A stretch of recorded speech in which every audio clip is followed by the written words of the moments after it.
Magandang umaga mga kaibigan. So tignan nyo pala ito. May pupuntahan tayo ngayon. Kasi yung mga unit ko ay nabenta ko na lahat. So ayan, maghanap muna ako ngayon ng pwede kong ibenta ulit. Kaya sinundo ko muna yung dalawa kong tao dito sa Hinigaran na branch. Para kahit papano, pag meron tayong kasama, ay madali lang manloko ng tao. Punta kami ng Kabangkalan, bibili namin ang motor ni Sir at bibenta namin na mahal. So ayun nga guys, no, buti naman at meron ako nakita sa marketplace. Taga Kabangkalan daw siya. So nagsama ako ng mga tao para magawa namin ang ginagawa ng mga salisigang. So ito yung una nating meet up. MIUI 125 daw yung unit niya. Kaya tara, puntahan na muna natin at i-check kung pwede ba nating lokohin ito. So ayan guys, nakita nyo ba yung motor niya? Sobrang ganda sa likod, no? Pinuntahan ko ng malapitan. At dito ko na-realize kung bakit ayaw niya isend sa akin lahat ng picture. Kasi tignan nyo naman, medyo marami pang gagawin sa motor na ito. Kaya ayan, in-explain ko sa kanya kung ano yung first impression ko sa unit niya na ito. Nga pala guys, yung pinuntahan namin ay 8 cities away mula sa pinanggalingan namin. Kaya ayoko rin naman na masayang yung punta ko dito. Kaya ito, chinek ko muna lahat. Hindi naman pala lahat city guys, yung iba municipality. So dito, iti-test drive ko na yung unit niya. Kasi bigla na lang namamatay-matay. So ayun guys, sa mga gustong mag-check ng mga motor, pwede nyo na rin tong gawing advice yung video na ito. So for example, kung ganito yung nangyari sa motor niya, yung biglang namamatay-matay, yung una mong iisipin, ang pinaka-basic ay baka mababa yung idol. Pero syempre, hindi lang yan yung i-check mo. Posible rin kasi na kulang sa FI cleaning. At saka, baka need na rin ng throttle body cleaning ito. Marami kasi itong pwedeng cause guys. Pwede rin namang ignition coil lang. O kaya, sobrang dumi ng fuel filter niya. Pero basta ganitong mga sitwasyon guys, yan lang yung advice ko. Pero much better pa rin talaga kung may kasama kayong mekaniko. Pero ako di na ako nagsasama kasi kahit papano meron naman akong idea, no. Pero dito sa motor na ito, parang medyo tabingi ako. At sinabi ko naman sa kanya, kasi una pa lang, medyo mataas yung presyon niya. Pero lalabanan ko sana kung okay lang sana yung kondisyon ng unit. Pero ito medyo malayo na. Malayo na tapos malayo pa. Medyo may sign na rin kasi na galing aksidente ito. Kaya nagpass ako. So ito guys, dahil ayoko nga na masayang yung oras ko pumunta dito ng Kabangkalan, nag-chat uli ako ng isang tao dito sa marketplace. At buti, may nahanap ako. Yung unit niya ay Raider 150 Fi na 2023 yung model. So dito, chinecheck ko yung unit ni sir. At nakita ko rito na meron palang gasgas na hindi kita sa camera sa mga sinend niya sa akin na picture. Kaya ayan, chinek ko ng mabuti para makita ko lahat. Pero wala naman talaga akong pakialam kung merong gasgas ito. Kasi gumagawa naman ako ng sticker at kaya ko naman takpan lahat ng ito. Pero syempre, bilang step 1, kailangan ko siyang lokohin. At dapat kailangan kong ipa-feel sa kanya na parang napangitan ako sa gasgas na ito. Para syempre maloko natin siya. Nga pala guys, yung owner talaga dyan ay yung nakaputi. Tapos kapatid niya yung naka-black na jacket. So dito, chinecheck ko yung papers ng unit. At parang okay naman.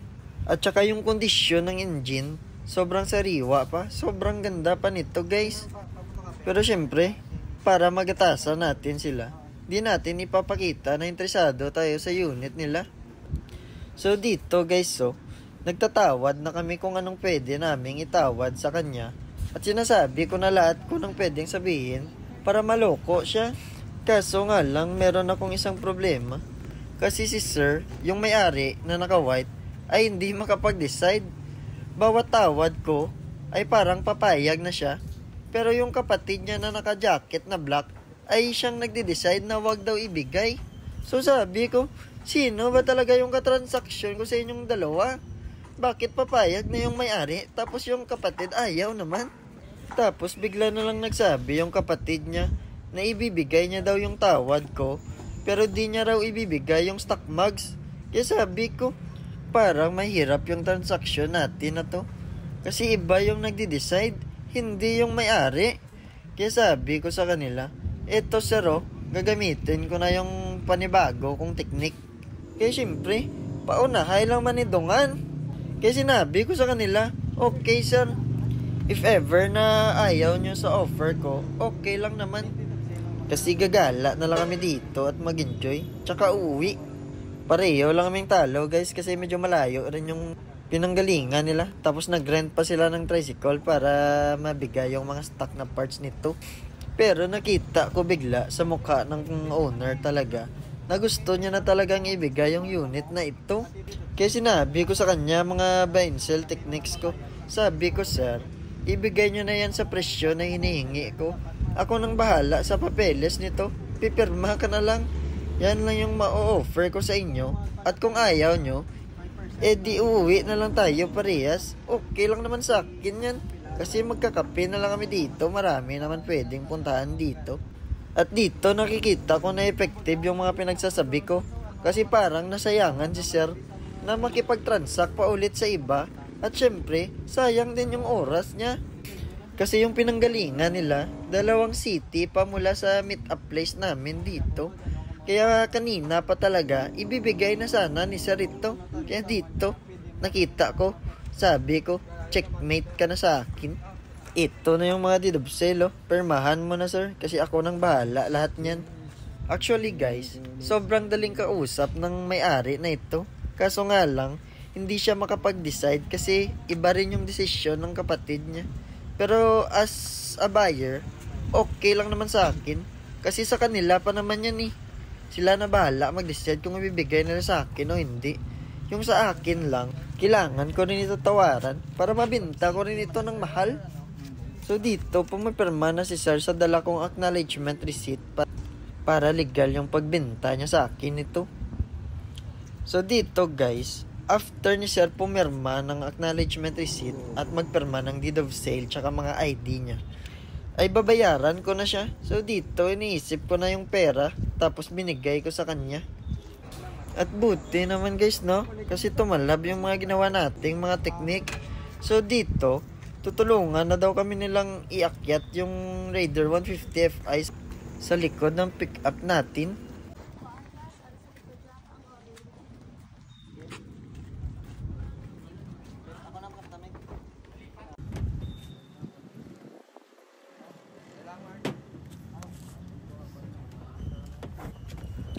So ayan guys, no, naiakyat na namin yung unit na ito.